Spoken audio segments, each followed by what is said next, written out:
Welcome to Learned in Go-Go, the podcast.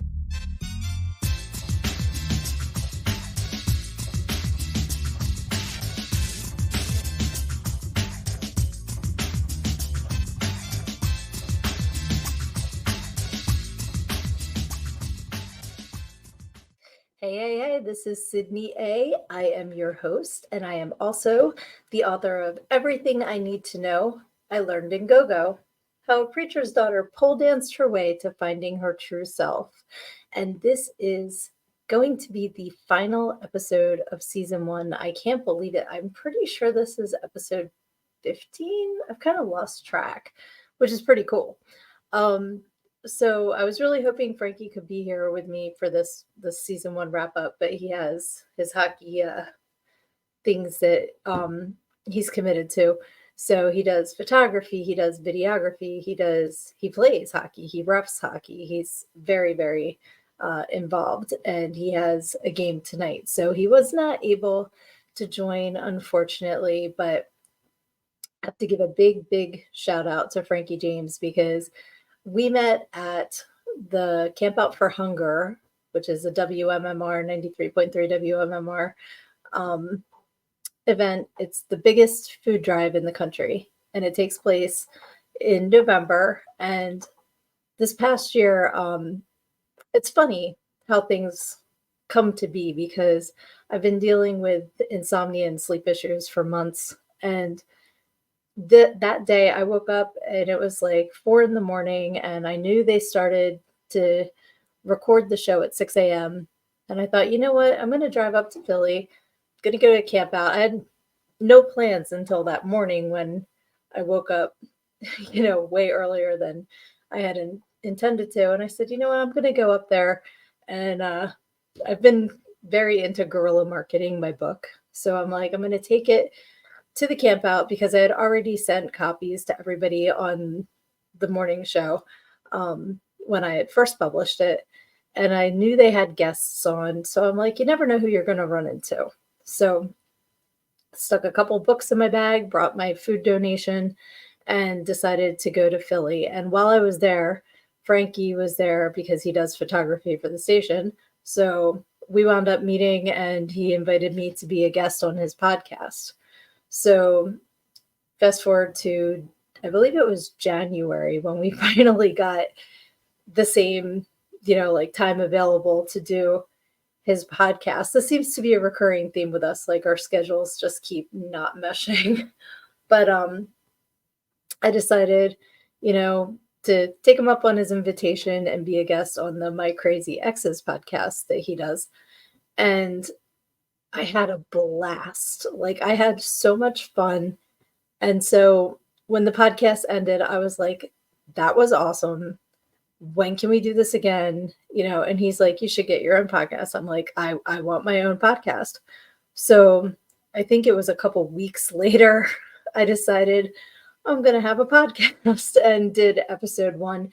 And he's been gracious enough to show me the ropes, how to use this platform to record, how to, do the different effects, how to upload it afterwards, like huge, huge help. So very, very much appreciated. And I was thinking a little bit earlier about all of the things that have happened since I decided to start doing this podcast. The first thing was like trying to figure out what to talk about, and I've gotten such a great bit more respect for radio hosts and podcasters because it's not, you think, oh, you just sit there and you talk all day. It's not easy to come up with things to talk about, especially when you're flying solo, which is another reason why I really wanted Frankie on the podcast tonight, was because going back and forth and having a conversation, it seems to like fill the time a lot faster. And, honestly, it makes it easier because you have somebody else to talk to. But I love talking to you guys too. So this works. So I was thinking back on the past few months and, season 1 of Learned in Go-Go, the podcast, which again is brought to you by Everything I Need to Know I Learned in Go-Go, which you can purchase at learnedingogo.com. And it's available in paperback and ebook. And if you get a personalized copy, you get some freebies. So check that out, learnedingogo.com. I was thinking, being in the throes of trying to market my book and coming up with ways to talk about it, that seemed like a logical focal point for my podcast. Hence, Learned in Go-Go, the podcast, as opposed to the book. So it was supposed to be highlighting things that I talk about in my book and then coming up with subjects surrounding that. It took off in a completely different direction, and I just kind of went with it and enjoyed the ride, because a lot of things in my life have been like that, especially as I get older. During the course of this podcast, I turned 49. That happened in March. And as I've gotten older, I've kind of gotten better at believing in myself, and also believing that the universe is designed for all of us to reach our greater good. So if we kind of just, some people use the phrase let go and let God, or, like believe to achieve. There's all these different catchphrases for it. But what it boils down to is opening yourself up to possibilities and accepting that you might fuck up, and that's okay. So I took the mindset of, I'm either going to kick ass or get my ass kicked, but I'm going to do it, and I'm going to see what happens, because we all go around once. So we might as well wring out every last ounce of awesome that our lives have to offer. So if there's something that you are considering doing, as long as it's not serial murder, something like that, but something positive, an experience, a skill you want to learn how to get, again, not like ex murdering, just do it. The worst that'll happen is it doesn't work out, but you can say you tried. So that was how I approached my book. I just sat down and started writing. And I've given this advice to friends of mine who are writing as well. Just write and worry about editing later. Just dump it into the words. And then, in my case, I hired an editor. Thank God. I thought I was a pretty good writer in terms of, grammar and flow and things like that. But she was a humongous help. Shout out to Kim. And then getting the help that you need after you write down your ideas to kind of polish them. So that was how I approached this podcast. Like, I'm going to jump off the cliff and I'm going to learn how to fly on the way down. And I, relied on getting help from Frankie and from getting feedback from everyone listening to it. And I really appreciate all of you who are taking the time to check out these episodes. You guys mean the world to me. Thank you. I recently went back and started listening to them, and it's funny, like, I'm proud of myself for the progress that I've made, because episode 1, I'm going to go back and change the title to The Book Report, because I kind of feel like I sound like I'm reading a book report. I was so nervous, and I recorded that one in my living room. I'm in a separate space now.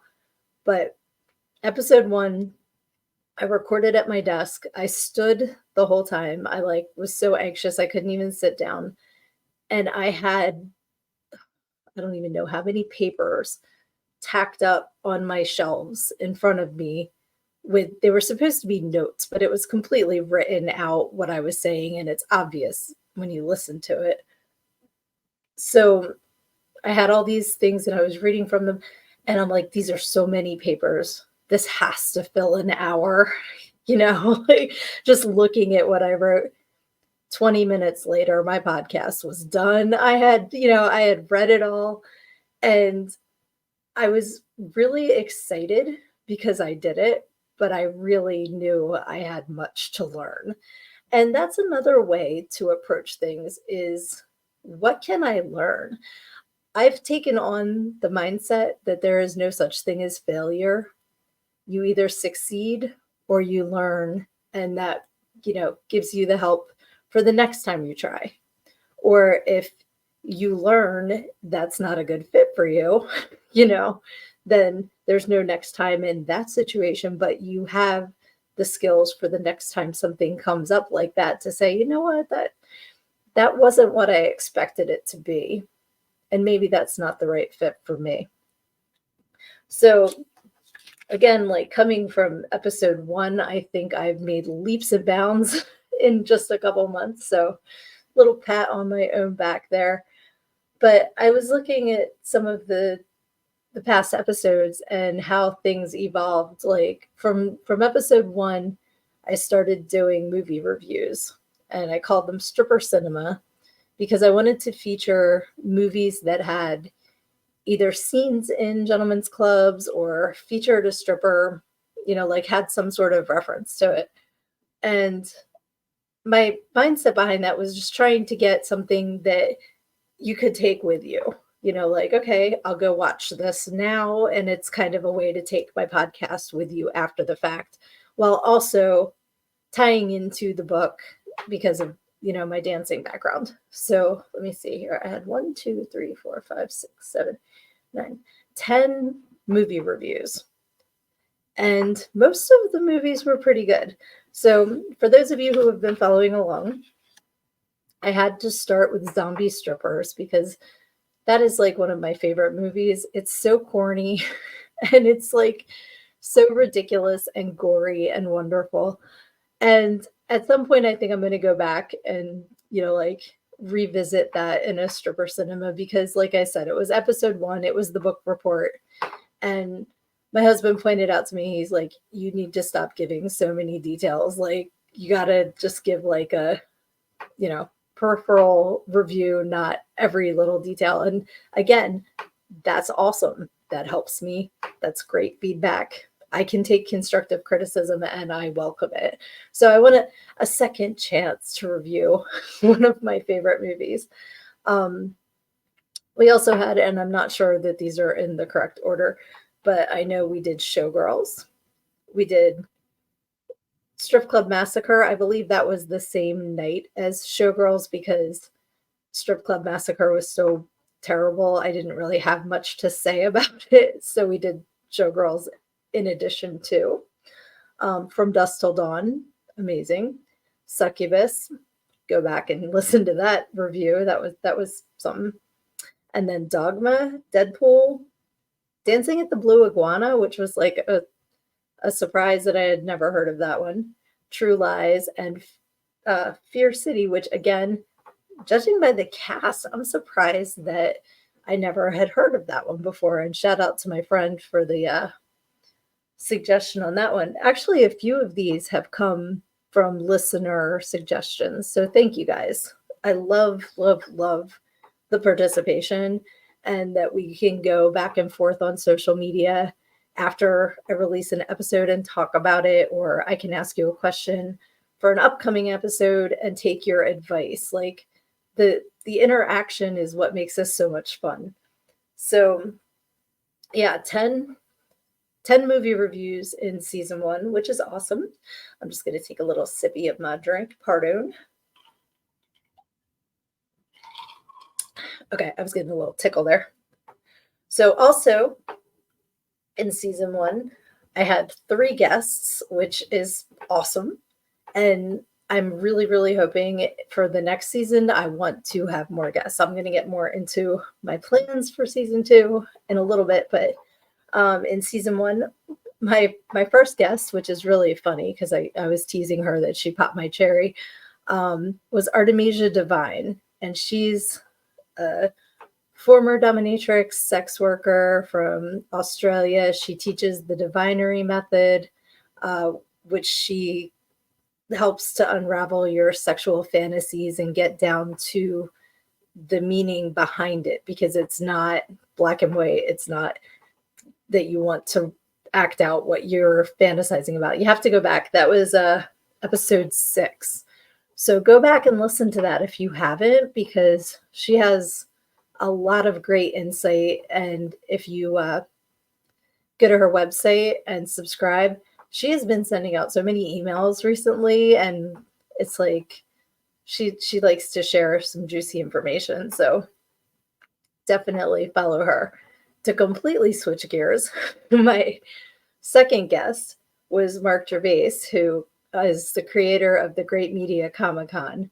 And he was essential in me meeting up with some other people. So to back it up, my friend Leah was the celebrity guest last year, and she introduced me to the Comic-Con where I met Mark and met subsequently a ton of other people. So shout out to Leah, shout out to Mark, shout out to Sheik and Kelly, and I'm blanking, Frank, and everybody. I know I'm missing people. That's the problem with when you don't write things down. When you tell yourself you don't need to write it down because you'll remember, write it down. But anyway, Mark came on to talk about the Comic-Con, and the conversation actually went in several directions. So episode 8 is another great one, because even if you have no interest in Comic-Cons, there's so much more to that episode. And if you do, or if you don't know what a Comic-Con is about, listen to it and then get geared up for next year's Great Media Comic-Con, because I guarantee you they're just going to get better and better and better. It was so much fun. That happened back in like last month. What's today's the 3rd? God, it hasn't even been a month ago. Sometimes it seems like it was yesterday, and other times it seems like it was last year already. But it was 3 days, if you count the Friday night showing of Back to the Future, where they had a DeLorean. Claudia Wells, who plays Jennifer Parker, was there. She was there all weekend, and she is just an angel on earth. She is a sweetheart and so much fun. And also at the Comic-Con was James Stokes, who plays Jason Voorhees, and he was a sweetheart too. And I met so many awesome people. Johnny Necro, thank you to he and his wife for letting me stick my backpack on their windowsill the whole weekend so that nobody would knock it over. Just so many awesome people. Brian Way, Aleem, I can't think of Aleem's last name. I'm sorry, but you should go see him at Comic Universe tomorrow. And Frank Percy and Mark McKenna and Beefus Von Griefus is my new friend. He was there with Roni selling puppets that were super duper cool. And Delco Batman and Delco Robin and Delco Spider-Man and retired Wonder Woman. If this hasn't piqued your interest yet, then you're not paying attention. You need to go check out the Great Media Comic-Con. Follow it on Facebook. And Joy, I can't think of Joy's last name. She was another amazing artist that was there. I'm trying to picture the tables and how everything was laid out, so I can think of names of people that I met. But yeah, there were so many artists, vendors, celebrities. There were panels. There was the crew from Delco the movie was there, the actors and the writer, director, the cameraman, like so many different people there. And it was just a lot of great people that were there on the customer side as well. Like, to me, that was the best part, was the energy. It was such a positive space. And I just had a really, really fun time. So again, that was episode 8. And I cannot wait till next year. It's going to be so fun. So my third guest was Shelby Yvonne. That was episode 12. And she is a Reiki coach, and she does intimacy coaching and specializes in kink. So that was a really cool conversation. She and I both do pole dancing still for fitness. So we got to talk about that a little bit. And she also has like a freebie that she offered on the show. So go back to episode 12 and sign up at her website too for more information on her coaching and to get your freebie from there too. So I think that's, for a first season podcaster having 3 guests, I think I did pretty good because, again, learning as I go. And that's what's really important, is that you get that mindset that we are all learning and you don't have to be an expert out the gate. So season 2, I'm going to take off, a few weeks in between so I can get a better plan of what I want to do for the next season of Learn and Go Go, the podcast, which will more than likely also be brought to you by Everything I Need to Know I Learned in Go Go. You can pick up your copy at learnedingogo.com. And I'm hopefully going to have more sponsors next season. If you would like to sponsor me, please reach out. My email is Sydnee at learnedingogo.com. So you can just shoot me a message and we can chat, or, follow me on social media and message me on there too. That works. Send smoke signals, little flying airplane, however. But as I mentioned earlier, I want to start incorporating more of my book into the weekly topics, because it's, if you're watching the video, it's a beefy book. There's a lot of information in here. And how many? 313 pages. I have a lot to say. So, it's a lot of funny stories mixed in with the good advice and the lessons. So what I was thinking about in terms of season 1 is I wanted to read to you some excerpts from chapter 3. So chapter 3 is called Don't Let Anyone Put Your Fire Out. And I'm going to take another little sip because my throat is dry. Okay. Don't let anyone put your fire out. The thing about personal joy is that when other people find out about it, they tend to want to poop all over your dreams and try to bring you down. It's imperative that you protect the flame of your passion and not let the people in your life, or even strangers on the internet, shit your fire out. When you are setting and working towards your goals, just remember that it's your dream. And if someone else doesn't share your passion, just bless and release. When you first fall into the initial excitement of following your dreams, it's so easy to feel unstoppable. And the first few days or weeks can be immensely exciting. However, inevitably, people will come out of the woodwork to start picking your passion apart. What if you fail, they may ask. But what if I succeed, you answer. But what if you fail? Let me let you in on a little secret. Anyone who is great at something has failed multiple times before they got it right. It's just the way it works. You need to make sure that when you do fail, you learn and then try again. I mentioned that earlier. Don't give up when the going gets tough. That's a naysayer's wet dream and will result in you being buried under a pile of I told you so. Most of us have already taken this approach to life without even realizing it. For any person who is blessed with the ability to walk, there was a time when we had to learn that skill. We didn't come out walking out of the womb. If when we were babies, we gave up the first time we fell on our butts while taking our first steps, none of us would be walking now.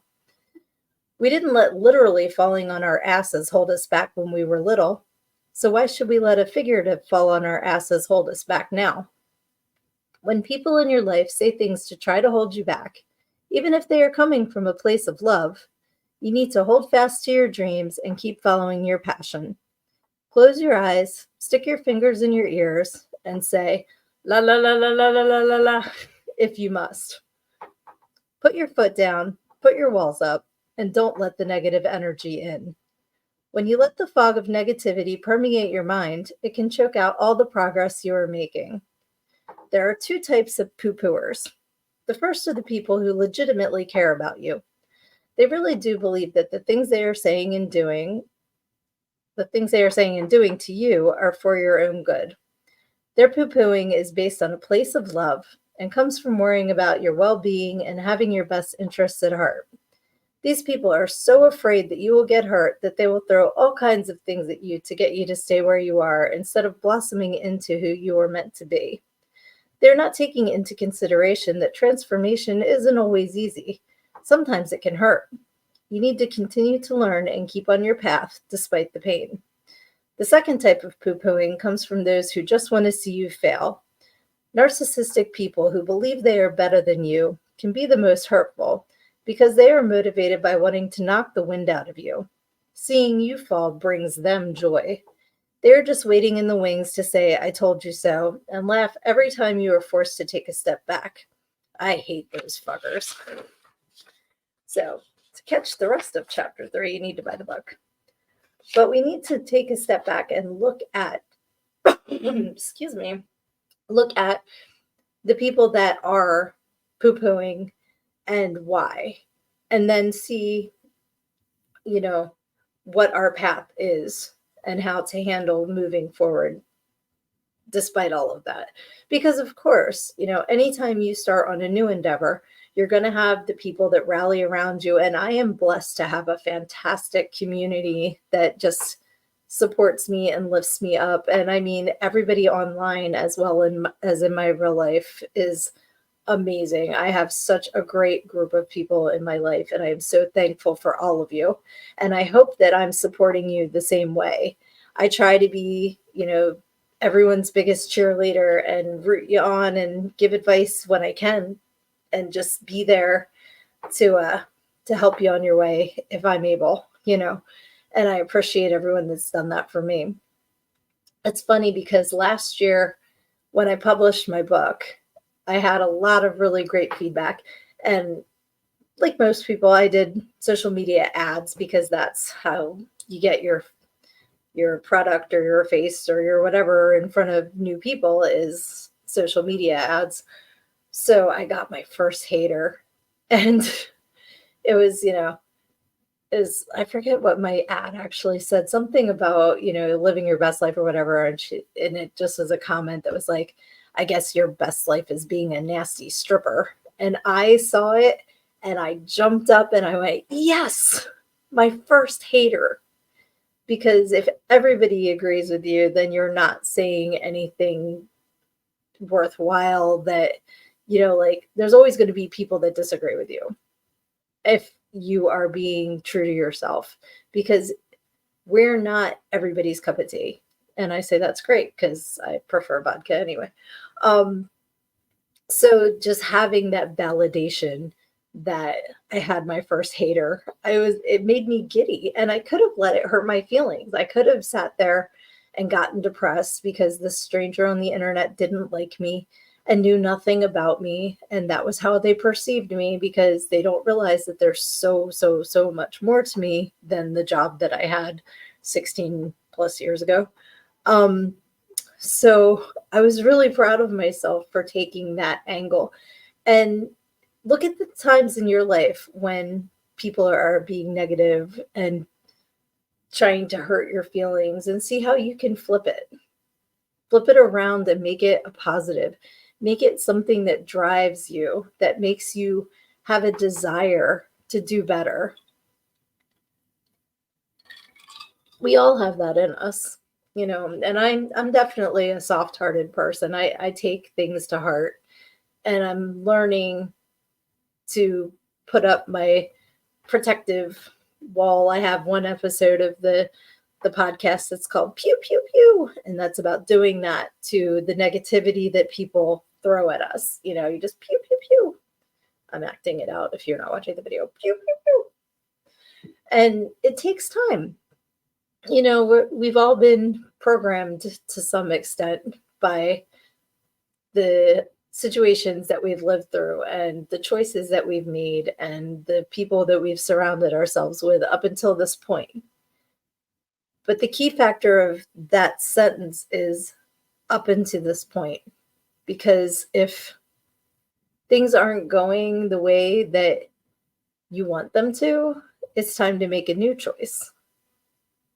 And I've read somewhere that we are the sum of the 5 people that we spend the most time with, because they have the most influence on us. So if your circle isn't there to lift you up and support you and have your best interest at heart, it's time to change that 5. And it's time to surround yourself with the people that can give you guidance, that can give you constructive criticism, that can tell you, you know, when you're making choices that aren't going to benefit you. You don't want just to be surrounded by yes people, because that's not going to help you grow.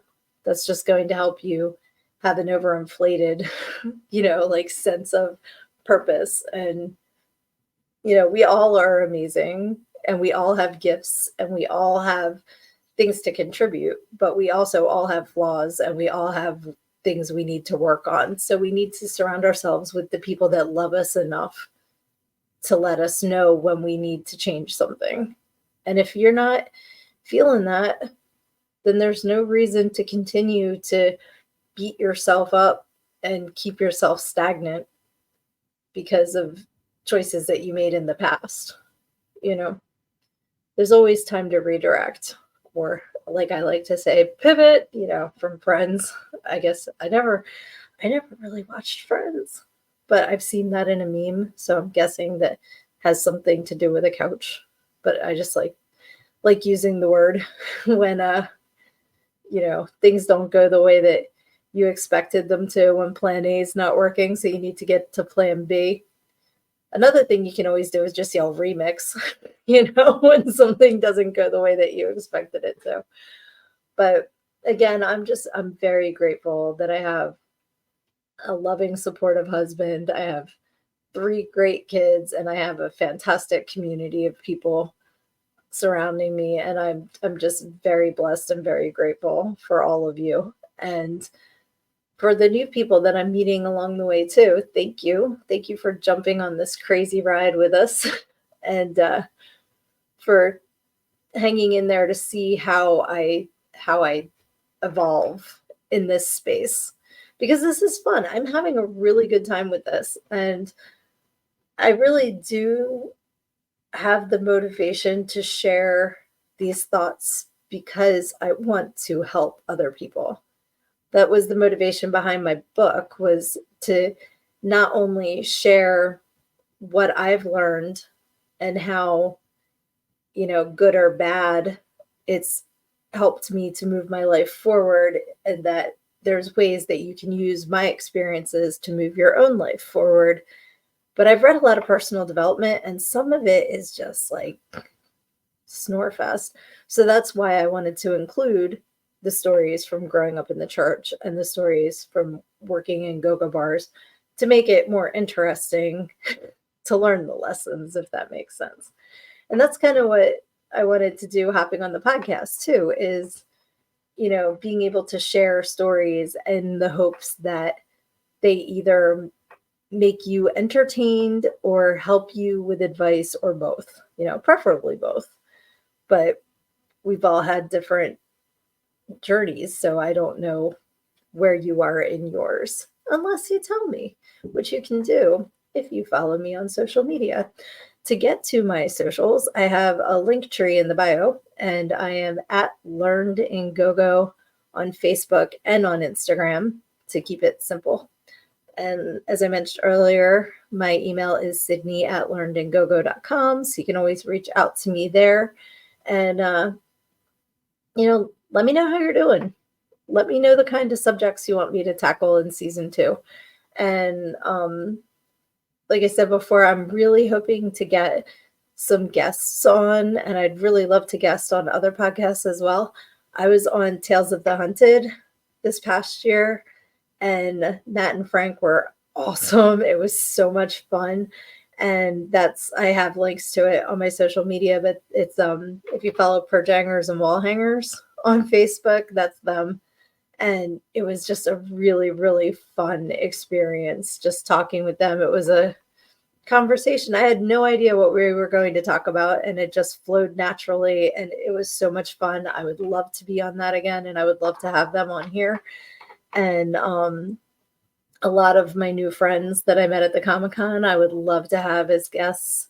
And I'm hoping, and if you're listening, you know who I'm talking to to have some of my old coworkers who are still friends of mine on here as well to talk about things. One might be a bartender, one might be a bouncer DJ, a couple dancers. Looking at you guys. Come on. It'll be fun. And who knows? Maybe some of my friends who I met in church too. Just to keep it balanced on both sides of my life, you know? But at any rate, I appreciate all of you so much. And I just want to keep telling you that. Thank you for listening. And I think the best part of season 1 is that I didn't really have a set plan. And I think it worked out pretty good. So seeing how I've learned how to, like I said, use this platform, but also slow down and talk and not rely on papers taped to my shelves and looking forward to watching a movie every week with my husband so that I could talk about it on the podcast, and the fun of the couple movies we watched that were utterly ridiculous but so fun to watch, and sharing all of that with you guys is really, really awesome. I don't know if I'm going to keep the movie reviews. Let me know what you think for season 2 when I come back, if stripper cinema should stay or go. Maybe that'll be my poll question for Spotify for this. But let me know, like I said, subjects that you want to tackle. What would be great would be if you've read the book, to let me know the parts of it that you think would be great to discuss, because I would like to do more live podcasts as well, because I love, love, love the interaction. And that way we can have more of a conversation than just listening to me talk. But I would love for you to do that and to just let me know the things that interest you that might interest me too. And then we can talk about it. But I'm going to wrap this up. And again, if you want a copy of my book, it's at learnedandgogo.com. And speaking of a copy of my book, it is time to give away yet another copy to someone who has taken taken part in, that is, good job, Sid, words, the weekly assignment. So that's another thing. Let me know if you want me to keep doing that, or if we should go in another direction in season 2. But if you're not familiar, every week I was asking an assignment question on my social media, and any person that answered it got an entry for that week into my monthly book giveaway. So this month's big winner of a copy of Everything I Need to Know I Learned in Go-Go is Erica Moore. Woo! Congratulations! Whoop, whoop, whoop, whoop. So please message me and give me the address to send it and how you would like it personalized. If you want it personalized to you, that's cool. If you want to send it to a friend, that's cool. Just let me know what you would like me to say, or at least who to write it out to, and the address to send it to. And congratulations! I hope you enjoy getting a copy. So, she already read it. But anyway, that's what I said. You can always get a copy for your friend. Mother's Day is coming up. My mom read it. My dad read it too. But anyway, if that's who I should have on here, I should have my dad on.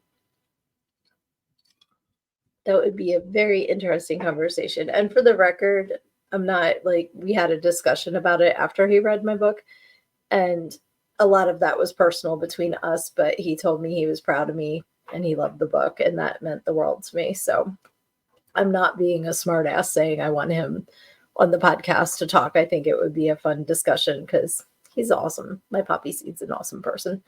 So, yeah, I guess it is time to bid you all adieu for season 1. I can't believe that it has been a full season already, but I cannot wait to get back here with you guys for season 2. And until then, remember to always take on your problems head on, because when you hide your head in the sand like an ostrich, you think you're hiding from your problems, but the rest of the world just sees a big ass. Love you guys.